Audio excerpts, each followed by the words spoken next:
موثر نکرد. میگم نکنه چاخان گفته باشه. ابا من به این میدونم که بخاطر اثر کنه. آقا من میگم بیاین دعا بخونیم، شاید اثر کرده. من یه دعایی رو بلدم، بشینید سر میز تا بهتون بگم. زود باشین. زود باش بگو.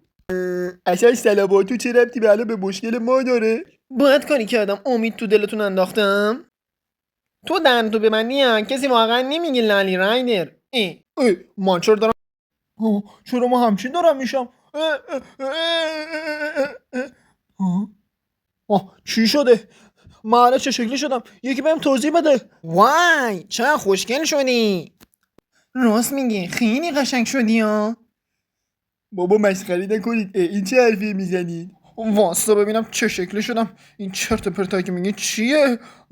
من نظرمو تغییر میدم، واقعا خیلی بد شدی. تو چی؟ نه من نظرم همونه. ای توف تو گوره پدرت رایدر. آینه خسته نباشی، فقط همینو بلد بودی؟ این که اصلا بابا اصلا فوش بلد نیست. چرا خیلی هم بلده. خب بگو. خب باشه بهم خبر بده. شروین کیه؟ اوکی به زنگ میزنم فعلا. شروین به کی زنگ زنی تو؟ یه نفر که تو کار جادو جنبله. گوز میخوری یا اشکنه؟ میگوستی گازو بشکنه. عجب دیست سنگینی به دادن رایدر. نه بابا منم میتونم رگباری دیس بدم.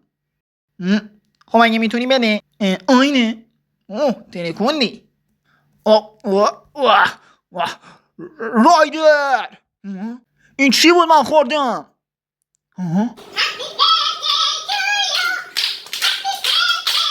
چرا من دارم تو رو اسکلت میبینم؟ فکر کنم اون چیزی که خودی عرق نبود یا؟ آره اون نوشنارو بعد مرگ سهراب بود. بچه رویل رو پیدا کردم. چه معمایی؟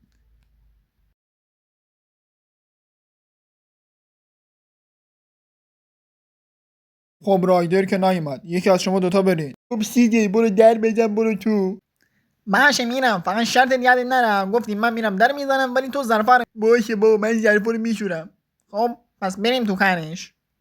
میگه از اینجا رفته.